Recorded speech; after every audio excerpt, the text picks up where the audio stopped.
Good evening बच्चों। कैसे हैं आप?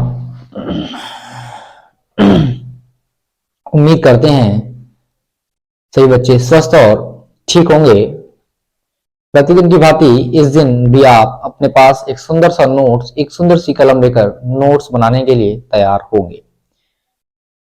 तो स्टूडेंट, नेक्स्ट डे हमने आपको विशिष्ट प्रतिरोध और या प्रतिरोधकता और उसके बाद जो विशिष्ट चालकता किसे कहते हैं उसका मात्रक विमा और जो संबंध है, जो विशिष्ट चालकता और धारा घनत्व के बीच जो संबंध था वो हमने बताया था डिटेल में। उसी टॉपिक के सीरीज अनुसार आज हम जो इतना इंपॉर्टेंट टॉपिक है जो इलेक्ट्रिक कंडक्टेंस का या वैद्युत धारा का या इलेक्ट्रिक जो हमारे पास वैद्युत चालन है उसका मोस्ट इंपॉर्टेंट टॉपिक है आज। इस टॉपिक से न्यूमेरिकल्स को एग्जाम में कई बार 1 नंबर में, 2 नंबर में, 3 नंबर में भी पूछ लिया गया है। तो स्टूडेंट, हम बताते जाएंगे कि हमारे पास कौन सा टॉपिक एग्जाम की दृष्टि से कहाँ क्या क्या पूछता है, उसके बारे में बताते जाएंगे कि यहाँ से ये पूछता है, यहाँ से ये पूछता है, तो आप उसका सरलतापूर्वक रिवाइज करें। तो आई स्टूडेंट्स, आज हम बात करते हैं किसी वायर की। जैसे मान लो हमारे पास कोई तार है। क्या है? कोई तार है। क्या है स्टूडेंट? हमारे पास कोई तार है।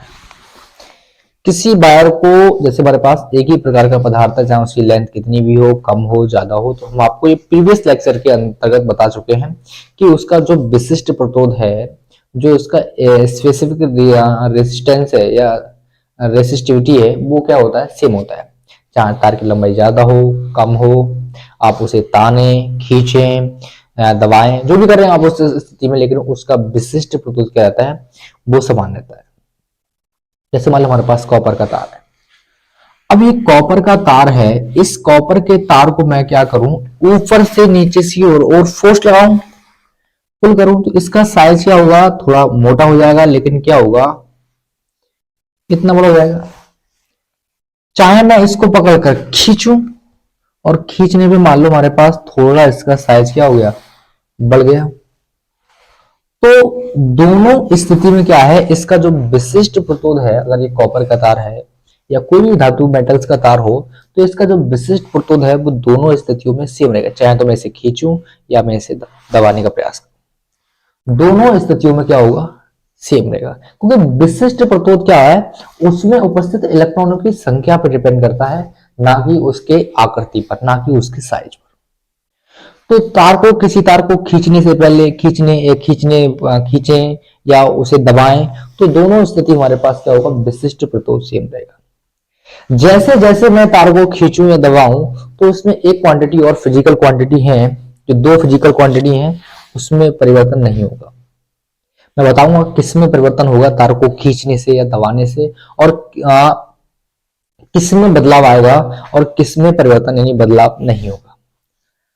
एक तो हमारे पास विशिष्ट प्रतिरोध तो है इलेक्ट्रॉनिक्स के अंतर्गत, यदि तार को आप खींचे या दबाएं, जो भी एक्टिविटी करें, तो उस स्थिति में विशिष्ट प्रतिरोध नहीं उतरता है।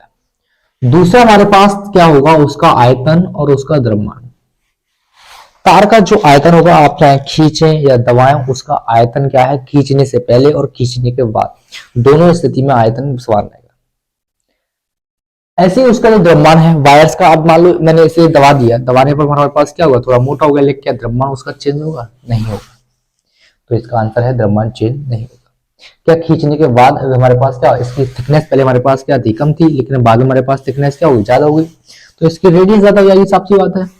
और वायर की जब त्रिज्या ज्यादा हो जाएगी तो हमारे पास क्या होगा? उसका क्षेत्रफल भी हमारे पास क्या होगा? यहाँ स्थिति हमारे पास वायर की जो त्रिज्या है वो क्या है? कम है। और जैसे मैंने इसे दबाया तो हमारे पास क्या होगा? इतना मोटा साइज का हो गया, तो इसकी त्रिज्या क्या होगी? बढ़ गई। और त्रिज्या बढ़ गई तो हमारे पास क्षेत्रफल भी क्या होगा? इसके क्षेत्रफल भले ही बदल जाए इसका, लेकिन आयतन क्या होगा? इसका आयतन, इसका आयतन, इसका आयतन, तीनों स्थिति में आयतन हमारे पास कैसा रहेगा? सेम रहेगा। आयतन सेम रहेगा और तार का जो द्रव्यमान है वो क्या रहेगा? सेम रहेगा। और तार का क्षेत्रफल हमारे पास होता है स्टूडेंट्स ए बराबर पाई आर स्क्वायर, यानी वृत्त मानकर उसे सॉल्व किया जाता है। तो तार का क्षेत्र हमारे पास होता है ए पाई आर स्क्वायर। तो हमने इंपॉर्टेंट बात ये है स्टूडेंट कि किसी भी तार को आप खींचें या दबाएं, तो उसमें हमारे पास क्या होता है, विशिष्ट प्रतोद, तार का आयतन और तार का द्रव्यमान में कोई बदलाव नहीं होता, परंतु उसकी लंबाई और उसका क्षेत्रफल हमारे पास क्या होता है, बदल जाता है। लंबाई और क्षेत्रफल क्या हो जाता है, बदल जाता है, लेकिन आयतन और द्रव्यमान और उसका जो विशिष्ट प्रतोद है उसमें कोई बदलाव नहीं होता, उसमें कोई बदलाव नहीं होता स्टूडेंट। तो स्टूडेंट ऐसे ही एक फार्मूले का निगमन करने वाले हैं जो एग्जाम की दृष्टि से इंपॉर्टेंट है। खींचने पर और खींचने के बाद हमारे पास क्या होता है, जो प्रतिरोध है प्रतिरोध बदल जाता है। तार का जो प्रतिरोध है आर है, रेजिस्टेंस है, उसका मान बदल जाता है, लेकिन विशिष्ट प्रतिरोध, आयतन और द्रव्यमान में कोई परिवर्तन नहीं होता। क्षेत्रफल भी बदल जाएगा, लंबाई भी बदल जाती है और प्रतिरोध भी क्या होता है, बदल जाता है। लेकिन ये क्वांटिटी चेंज नहीं होती, मतलब ये राशियां नहीं परिवर्तित होती हैं या नहीं बदलती हैं, लेकिन ये क्या होती हैं, बदल जाती है। तो स्टूडेंट इसी से रिलेटेड एक फार्मूले का निगमन करने वाले हैं। और तार का क्षेत्रफल होता है पाई आर स्क्वायर।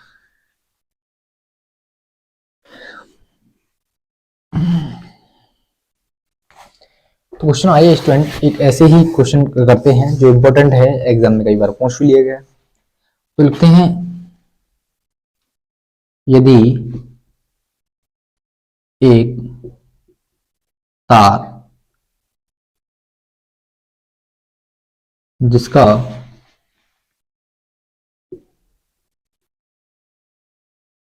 क्षेत्रफल A1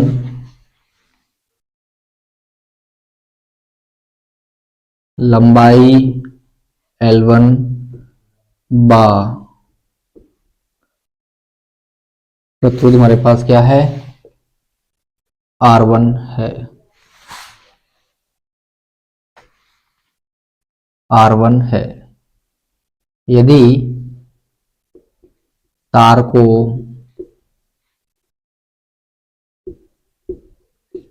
खींचने या ब्रैकेट में लिख दें, यहां करके लिख दें,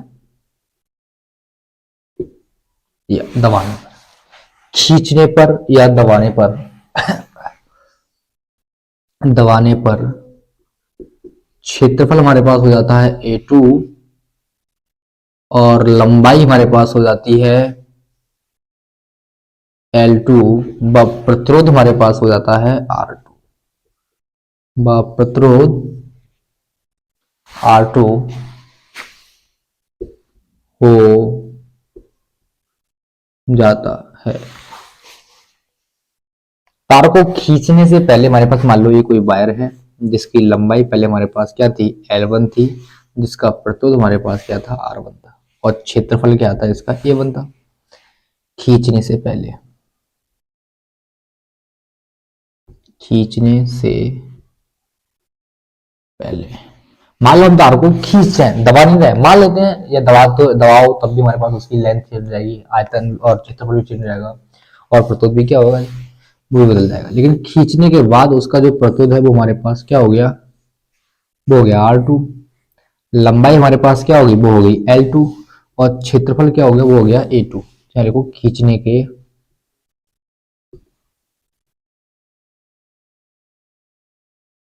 बाद, खींचने के बाद, खींचने से पहले हमारे पास क्या था, प्रतिरोध R1 था, R2 था और क्षेत्रफल हमारे पास क्या था, A1 था, लंबाई क्या थी, L1 थी। खींचने के बाद हमारे पास लंबाई L2 हो गई, प्रतिरोध A2 हो गया, प्रतिरोध R2 हो गया और क्षेत्रफल हमारे पास क्या हो गया, A2।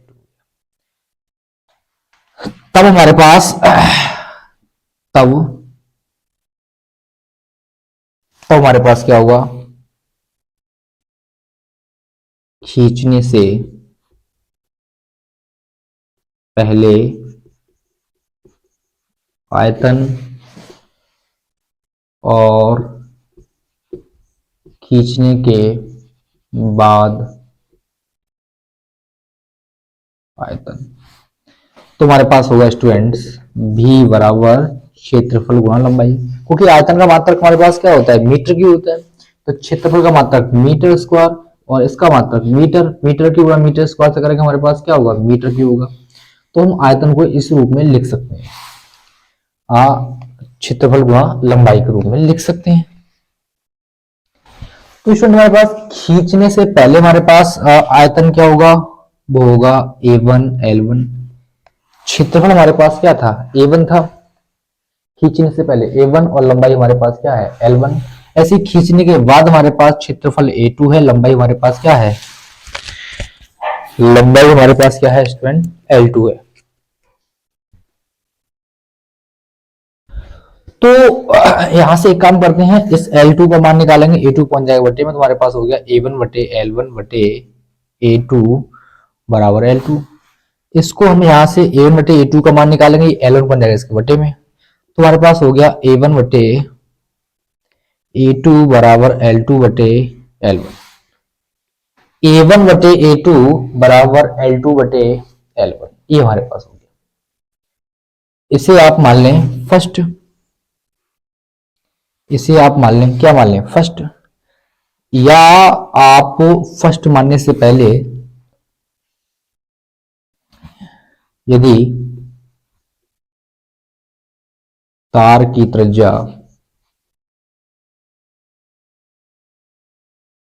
त्रिज्या खींचने व ना खींचने, तार की त्रिज्या खींचने से पहले पहले क्या थी R1, व खींचने के बाद हमने मान लिया, क्या मान लिया, मान लेते हैं R2, बाद R2 हो तब, तो क्षेत्रफल हमारे पास क्या होता है पाई आर स्क्वायर। खींचने से पहले हमारे पास क्या होगा A1 पाई R1 स्क्वायर, और खींचने के बाद हमारे पास होगा पाई R2 का स्क्वायर। तो तार की त्रिज्या मान लो हमारे पास खींचने से पहले हमने R1 मान ली, और खींचने के बाद क्या होगा R2, तुम्हारे पास क्षेत्रफल होगा A1 पाई R स्क्वायर 1, और तार को खींचने के बाद होगा A2 पाई R2 का स्क्वायर। तो हम A1 बटे A2 का मान निकालेंगे, ये हमारे पास होगा पाई R1 का स्क्वायर पाई R2 का स्क्वायर, पाई से पाई कैंसिल, A1 बटे A2 बराबर पाई R1 का स्क्वायर, सॉरी R1 का स्क्वायर और R2 का स्क्वायर, इसे मानते हैं सेकंड, इसे मान लेते हैं सेकंड। फर्स्ट का जो मान है आप फर्स्ट में पुट कर दीजिए, फर्स्ट का जो मान है आप फर्स्ट में पुट कर दीजिए। तो स्टूडेंट हमारे पास स्पेस का मैं, चलो भले मैं यहाँ लिख देता हूँ, समीकरण 1 व 2 से ये वाला मान आप इसमें पुट करेंगे तो हमारे पास होगा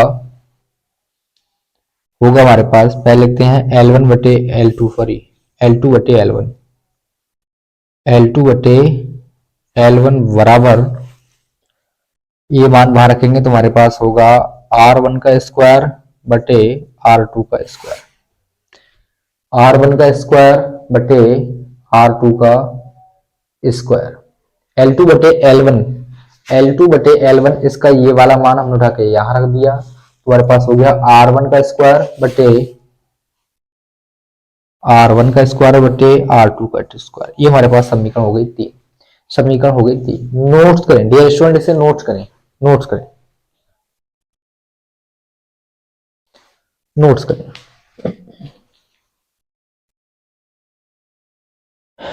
तो आई शॉर्ट मैं इसे अब रफ करता हूं, 1 2 3। यदि स्टूडेंट आपने अभी हमारे चैनल को सब्सक्राइब नहीं किया है तो चैनल को सब्सक्राइब करें, वीडियो को लाइक करें और कमेंट सेक्शन में कमेंट करें। स्टूडेंट आप चाहें तो वीडियो को पोस्ट करके लेक्चर्स का नोट्स बना सकते हैं, या चाहें तो स्क्रीनशॉट लेकर के भी लेक्चर्स का नोट्स बना सकते हैं, लेक्चर्स का नोट्स बना सकते हैं। तो हमारे पास स्टूडेंट्स 3 इक्वेशन प्राप्त हुई। एक हमारे पास प्राप्त हुआ A1 बटे A2 बराबर L2 बटे L1, और इन दोनों का मान था हमारे पास R1 का स्क्वायर बटे R2 का स्क्वायर, यानी L1 बटे L2 का भी मान हमारे पास क्या है स्टूडेंट्स, L1 बटे L2 का मान हमारे पास आया R1 का स्क्वायर बटे R2 का स्क्वायर।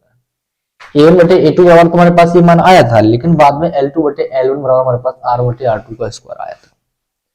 तो लिखते हैं यदि तार खींचने से पहले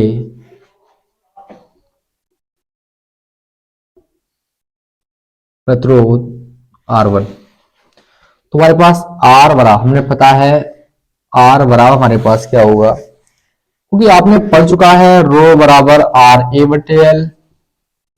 आर का मान निकालेंगे, आर बराबर होगा रो एल बटे ए। तो ऐसे ही आर वन बराबर हमारे पास होगा स्टूडेंट, विशिष्ट प्रतिरोध हमारे पास क्या रहेगा, तार का सेम रहेगा, और लंबाई हमारे पास क्या होगी L1, और क्षेत्रफल हमारे पास क्या होगा A1। क्षेत्रफल हमारे पास क्या होगा A1, इसे मानते हैं फर्स्ट, और लिखते हैं यदि तार को खींचने के बाद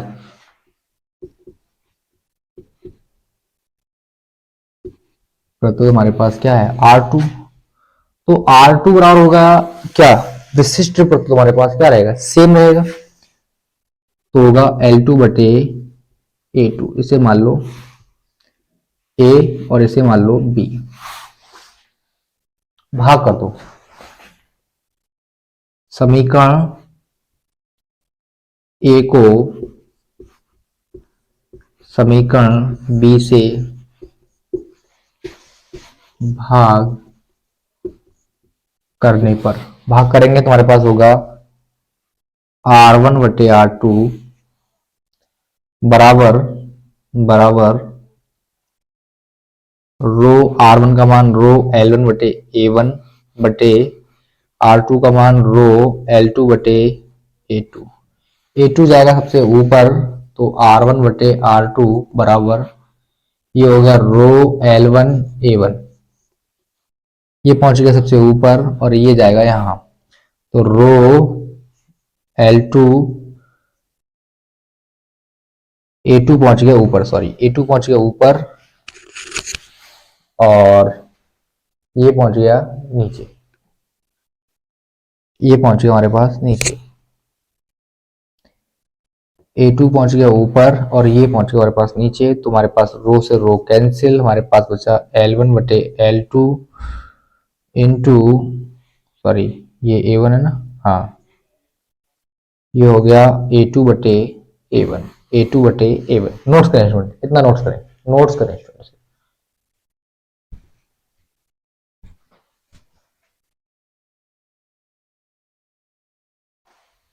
नोट्स करें स्टूडेंट, इसे नोट्स करें। तो स्टूडेंट्स हमें करना क्या है, खींचने के बाद कितना प्रतिरोध होगा इसका मान निकालना है, कि तार को खींचने से पहले प्रतिरोध हमारे पास R1 न्यूमेरिकल्स पे दिया हुआ है, खींचने के बाद हमारे पास कितना प्रतिरोध हो रहा है उसका मान निकालना है। उसका मान निकालने के लिए इसे क्या करते हैं, R2 का मान निकालना है, R2 का मान निकालने के लिए उसे उल्टा कर देते हैं। तो चाहो तो आप लिख सकते हैं उल्टा करने पर, ये हो गया R2 बटे R1। R2 का मान हमारे पास क्या है, अब इसे उल्टा करेंगे तो हमारे पास ये भी उल्टा होगा, L2 पहुंच गया ऊपर और L1 आ गया नीचे, ऐसे A1 पहुंच गया ऊपर, A2 आ गया हमारे पास नीचे, ठीक, A2 आ गया हमारे पास नीचे, A2 आ गया हमारे पास नीचे।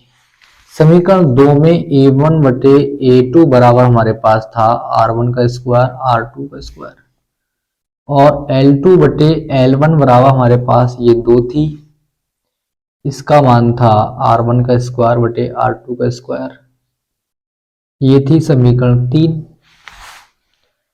A1 बटे A2 की जगह R बटे R2 का स्क्वायर रखेंगे, और L2 बटे L1 की जगह R1 बटे R2 का स्क्वायर रखेंगे। समीकरण 2 व 3 से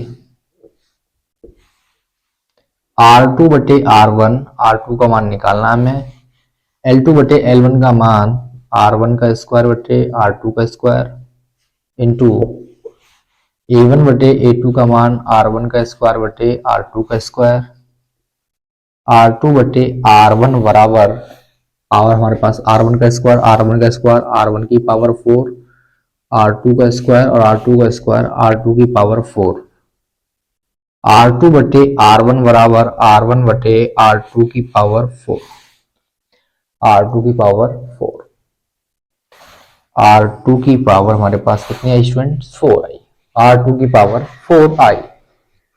नोट्स करें स्टूडेंट, इतना नोट्स करें, इतना नोट्स करें, इतना नोट्स करें।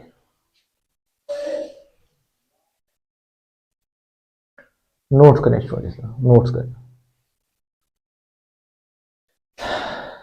चाहें तो स्टूडेंट्स आप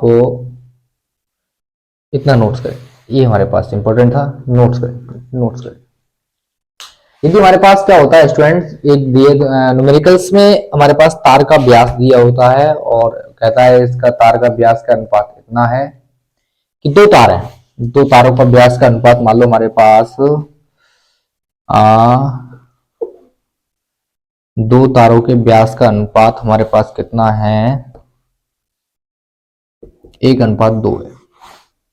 यदि दो तार हैं जिनके या त्रिज्या बोले, अगर मान लो हमारे पास त्रिज्या है, दो तारों की त्रिज्याओं का अनुपात इतना है, खींचने से पहले, ये खींचने के बाद जो भी कहे, मतलब खींचने से पहले, तार को खींचने से पहले और खींचने के बाद उनकी त्रिज्याओं का अनुपात हमारे पास 1:2 है। तो उसमें जो प्रतिरोध है, प्रतिरोध का अनुपात क्या होगा, तो ये सारे मान हम रख देंगे, R/R2 को एक का एक ही रहेगा और दो का हमारे पास क्या आएगा, 16 आएगा, तो 1:16 आएगा। व्यास कहेगा तो हमारे पास क्या होगा, त्रिज्या आदि कर देंगे। मान लो अगर हमारे पास कह रहा है खींचने से पहले तार का और खींचने के बाद हमारे पास जो अनुपात है वो व्यास का हमारे पास कितना है, वो है 4:2, 4:3, तो 2 से भाग कर देंगे प्रत्येक को, बाद में उसका मान यहाँ रख देंगे, क्योंकि तार का व्यास क्या होता है, 2πr होता है, सॉरी dr होता है, t बराबर 2r होता है, दोगुना होता है त्रिज्या का, तो उसका आधा कर देंगे, सारे मान यहाँ रख देंगे। तो यहाँ से हमारे पास क्या होंगे स्टूडेंट, इंपोर्टेंट न्यूमेरिकल सॉल्व। इसके बाद जो बोर्ड में क्वेश्चन पूछा जाता है, आइए उसके बारे में डिटेल में देखते हैं, कैसे क्वेश्चन बोर्ड में पूछा जाता है, क्या क्वेश्चन, क्वेश्चन क्या है और उसको किस प्रकार से एग्जाम में पूछते हैं, किस किस प्रकार से न्यूमेरिकल्स एग्जाम में देते हैं, तो उसके बारे में हम डिटेल में चर्चा करने वाले हैं। तो ये तो आज स्टूडेंट हमारे पास मोस्ट इंपोर्टेंट टॉपिक। इसके बाद में एग्जाम में जो कई बार एग्जाम में पूछा गया है उसके बारे में हम डिटेल में चर्चा करेंगे। तो स्टूडेंट मैं इसे अब रफ करता हूं, रफ करता हूं।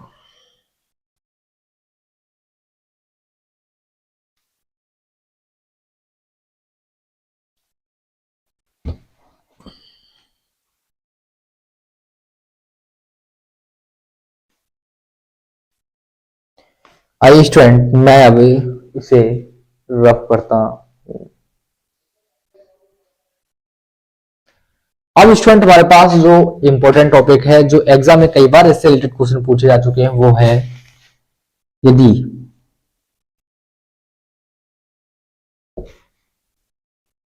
यदि किसी तार का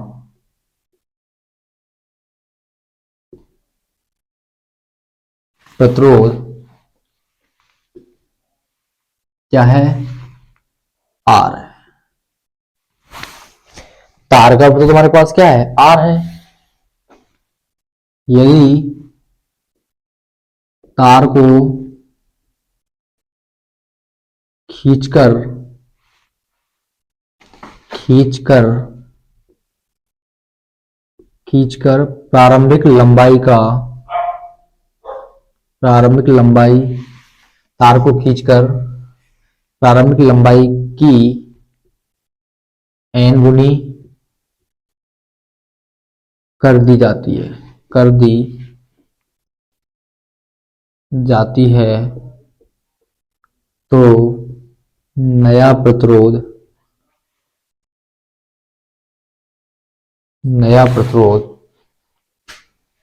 ज्ञात कीजिए।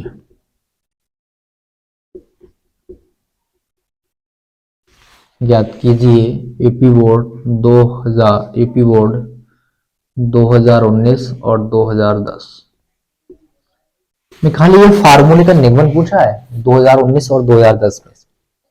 कि हमारे पास कोई तार है जिसका प्रतिरोध क्या है, R है, खींचा उसे और खींचकर जो पहली लंबाई थी जिसका प्रतिरोध R था, वो लंबाई क्या होती है, पहली लंबाई की अपेक्षा n गुनी होती है। तो खींचने के बाद हमें क्या बताना है, उसका प्रतिरोध बताना है, प्रतिरोध कितना है। तो आइए स्टूडेंट इसे अब हल करते हैं। हमको पता है खींचने से पहले और खींचने के बाद आयतन क्या रहेगा, सेम रहेगा, तो मान लेते हैं, यह लिखते हैं माना तार की प्रारंभिक लंबाई हमने क्या मान लिया,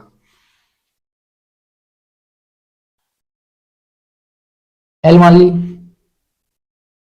व क्षेत्रफल हमने क्या मान लिया, क्षेत्रफल ए है। तो खींचने से पहले हमारे पास लंबाई एल है और क्षेत्रफल क्या है, ए है। तो इतने तार को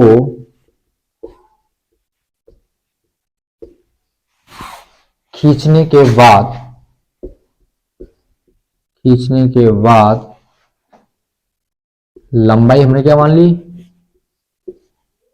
एल डैश। खींचने के बाद हमने उसमें एल वन एल टू माना था, हम एल डैश मान लेते हैं, या अगर मैं प्रतुल यहाँ आर वन कर दूं तो एल वन एल टू मान सकते हैं, तो कुछ भी मान सकते हैं, ये हम पर डिपेंड। चलो प्रतुल आर वन मान लेते हैं, लंबाई एल वन, क्षेत्रफल ए वन, और लंबाई खींचने के बाद हमने मान लिया एल टू। अगर मैं आर वन मान रहा हूं तो कुछ भी वो आर भी दे सकते हैं, तो हमें क्या होता है, हम पर डिपेंड, हम क्या मान रहे हैं। तो तार का प्रतुल हमारे पास क्या था, आर वन था। लंबाई हमारे पास जो खींच कर क्या, उसकी प्रारंभ लंबाई क्या आती है, एन गुनी आती है। तो बाद हमें नया प्रतुल ज्ञात करना है कि खींचने के बाद प्रतुल का मान कितना होगा। तो मैंने तार की प्रारंभ लंबाई क्या मान ली, एल वन मान ली, उसका क्षेत्रफल क्या मान लिया, ए वन मान लिया, क्योंकि अभी जिस प्रकार से सॉल्व किया तो उसमें क्या होगी, सरलता होगी। और तार को खींचने के बाद उसकी लंबाई क्या मान ली, एल टू मान ली, और क्षेत्रफल क्या मान लिया, क्षेत्रफल ए टू। व प्रतिरोध हमारे पास क्या है, व प्रतिरोध हमने मान लिया R2 हो तब तब खींचने से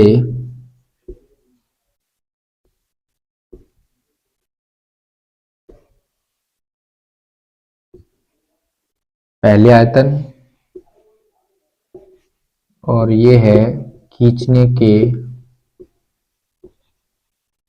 बाद आयतन। खींचने से पहले आयतन हमारे पास क्या होगा, A1 L1, और खींचने के बाद हमारे पास आयतन क्या होगा, A2 L2। खींचने से पहले हमारे पास आयतन क्या होगा, A1 L1, और खींचने के बाद हमारे पास क्या होगा, A2 L2। यहाँ L2 का मान निकालेंगे तो A2 पहुंच के बटे हमारे पास हो गया A1 बटे A2 इंटू L2 बराबर, सॉरी L1 बराबर L2। ये पहुंच गया इसके बटे में। इस पूरे का मान निकालेंगे तो L पहुंच जाएगा इसके बटे में। तुम्हारे पास हो गया A1 बटे A2 बराबर L2 बटे L1। इसे मान लेते हैं समीकरण नंबर फर्स्ट। इतना हो गया। अब हमारे पास प्रश्न अनुसार है कि तार को खींचकर उसकी जो प्रारंभिक लंबाई हमारे पास L1 है, जो तार को खींचते हैं, खींचने के बाद जो बाद की लंबाई है वो हमारे पास क्या होती है, पहले तार की लंबाई की n गुनी आती है। तो यह लिखते हैं प्रश्न अनुसार खींचने के बाद तार की जो लंबाई है वो प्रारंभिक लंबाई की क्या जाती है, n गुनी आती है। यानी प्रारंभिक लंबाई में हमें क्या करना है, n से गुना करना है। खींचने के बाद हमारे पास तार की जो लंबाई है वो प्रारंभिक लंबाई के n गुनी आती है, प्रारंभिक लंबाई के n गुनी जाती है। तो L2 का मान हमारे पास क्या हो गया, n L1। यहां से L2 का मान निकालेंगे तो हमारे पास आएगा L2 बटे में L1 पहुंच गया बटे में, L2 बटे L1 बराबर हमारे पास हो गया n। ये वाला मान समीकरण एक में रख दो भाई, इसे चाहो तो दो मान लो। यहां लिखो समीकरण एक व दो से, एक व दो से ये वाला मान बाहर यहाँ रखेंगे। तो A1 बटे A2 L2 बटे L1 की जगह हम क्या ले सकते हैं, लिखते हैं n। इसे चाहो तो चलो 3 मान लिया, ठीक। तब हम जानते हैं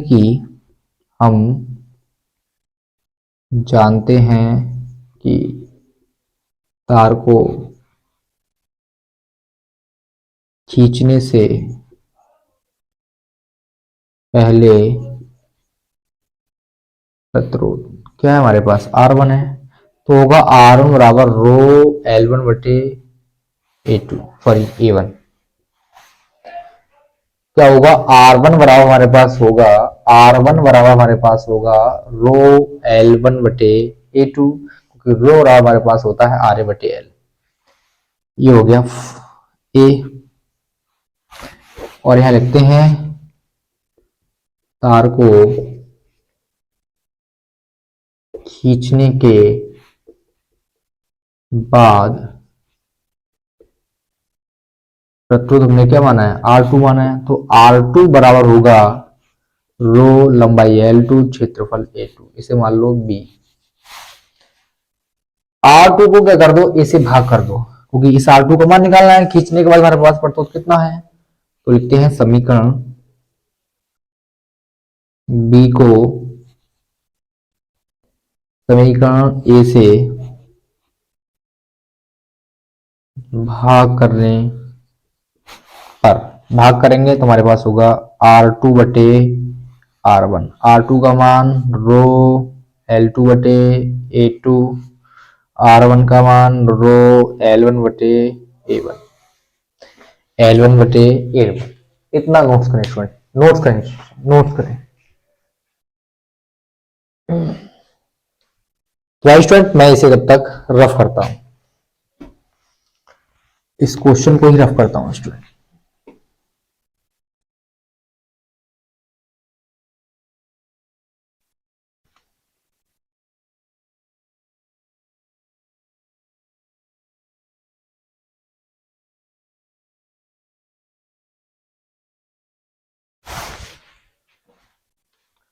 तो हमारे पास R2 बटे R1, A1 जाएगा ऊपर, हमारे पास हो गया रो L2 A1 बटे, क्योंकि ये मैटर हमारे पास ऊपर जाएगा, इसकी वजह से होगी, तो पहले लिखते हैं रो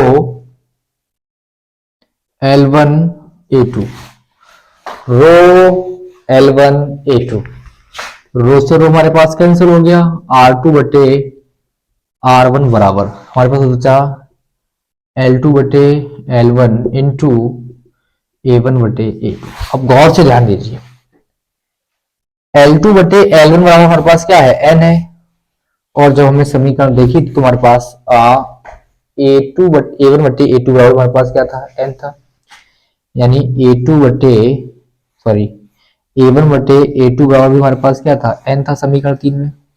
तो लिखते हैं समीकरण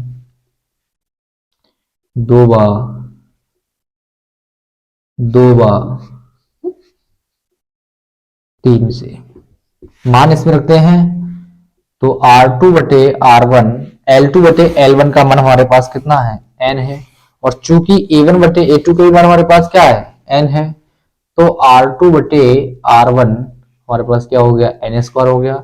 R2 का मान निकालेंगे, R1 पंजे का गुलाम है, तो R2 बराबर हमारे पास हो गया N square R1, N square R1, N square R1। तो स्टूडेंट ये हमारे पास फार्मूला प्राप्त हुआ R2, यानी नया प्रतिरोध खींचने के बाद हमारे पास क्या होगा, जो पहले प्रतिरोध का गुणन, उसमें जो लंबाई है, जितनी गुनी लंबाई हो रही है उसके वर्ग के कैसे होगा, गुणन के बराबर होगा। तो लिखते हैं तब तब तार को खींचने के बाद का प्रतिरोध R2 खींचने से पहले के प्रतिरोध के कहता है 4 गुने प्रतिरोध R1 के गुने के वर्ग के गुणनफल के बराबर होता है। गुने के यानी तार को खींचने के बाद हमारे पास जो प्रतिरोध है वो तार को खींचने से पहले प्रतिरोध के गुने के वर्ग के गुणनफल के कैसे होता है, बराबर होता है। अब स्टूडेंट इससे एग्जाम में क्वेश्चन भी न्यूमेरिकल भी पूछे जाते हैं, अच्छे खासे न्यूमेरिकल पूछे जाते हैं एग्जाम में, कि मोस्ट इंपोर्टेंट कभी 2 नंबर में, तो कभी 3 नंबर में, कभी 1 नंबर में बहुविकल्प में क्वेश्चन क्या होते हैं, पूछे जाते हैं। तो भाई स्टूडेंट इतना आप तो नोट्स करें स्टूडेंट, इतना नोट्स करें।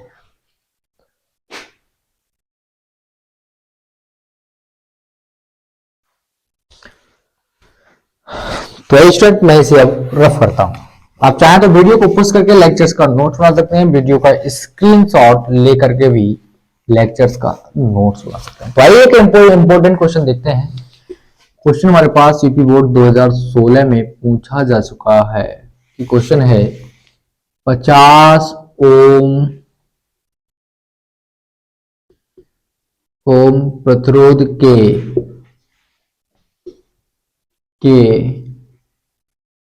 धात्विक तार को खींचकर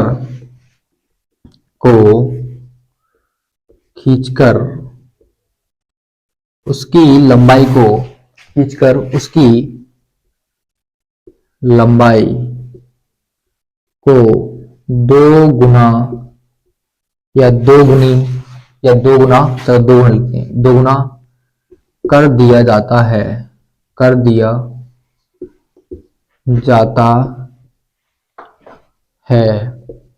तो नया प्रतिरोध कितना होगा। यदि कोई तार है जिसकी लंबाई को खींचकर हमारे पास कितना कर दिया जाता है, एक तार है जिसका मान लो हमारे पास फार्मूला था R1 बराबर n स्क्वायर R2, ये हमने सिद्ध किया था। हमारे पास तार है जिसका प्रतिरोध हमारे पास कितना है 50 ओम है, तो मान लो हमारे पास R1 का मान कितना है 50 ओम, जिसकी लंबाई को खींचकर हमारे पास कितना कर दिया जाता है 2 गुना कर दिया जाता है। तो n का मान हमारे पास कितना हो गया 2 हो गया, और हमारे पास पूछ जाए खींचने के बाद प्रतिरोध कितना होगा, तार को खींचने के बाद उसका प्रतिरोध कितना होगा ये ज्ञात करना है। तो हमारे पास फार्मूला है R1 बराबर n स्क्वायर R2, n का मान हमारे पास 2 है, 2 का स्क्वायर, और R2 का मान R2, n का वर्ग हमारे पास 4 हो गया, सॉरी ये R2 है पहले, अरे भाई क्या हो गया, ये R2 था, ये R1 था, ये R2 था, ये R1 था, ये R1 था। R2 बराबर n R स्क्वायर R1 था, R2 का मान निकालना है, n का मान 2 है, R1 का मान हमारे पास कितना है 50 है। 50 की गुणा हमारे पास कितने से की, 50 की गुणा मैंने 4 से की, तो 50 चौक हमारे पास क्या होते हैं 200 होते हैं। यानी चालक की जो लंबाई है उसको खींचकर 2 गुना कर दिया, तो प्रतिरोध हमारे पास क्या हो गया 4 गुना बदल जाता है। हमारे पास कितना होता है 4 गुना बदल जाता है। यदि कोई तार है जिसकी लंबाई को खींचकर मैंने 2 गुना कर दिए, तो प्रतिरोध हमारे पास क्या होगा 4 गुना, यानी जितना हमारे पास गुना होगा उसका स्क्वायर बदल जाएगा हमारे पास, प्रतिरोध उतनी ही गुना क्या हो जाता है अधिक हो जाता है। नोट्स करें स्टूडेंट, नोट्स करें।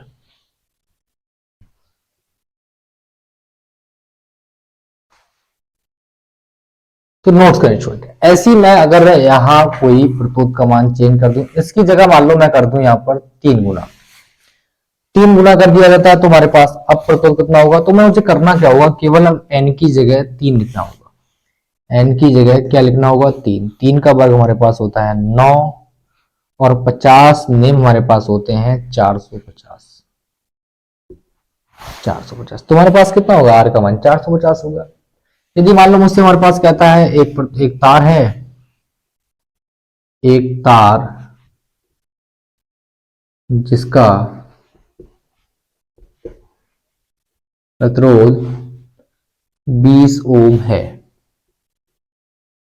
यदि तार की लंबाई को खींचकर आधा कर दिया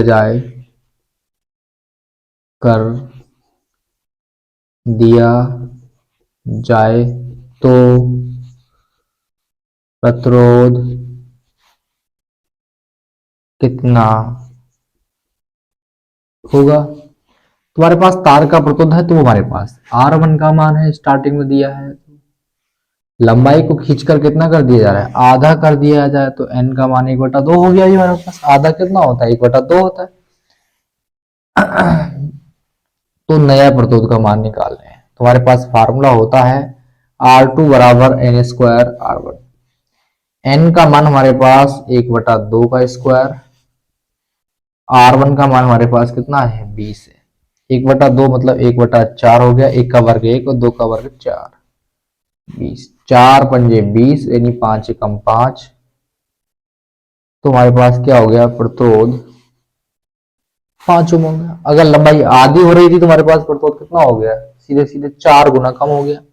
आधी हो रही थी और लंबाई 4 गुनी होती तो प्रतिरोध की, अगर लंबाई हमारे पास सीधे 2 गुनी होती तो प्रतिरोध हमारे पास क्या होता है, 4 गुना बढ़ जाता है।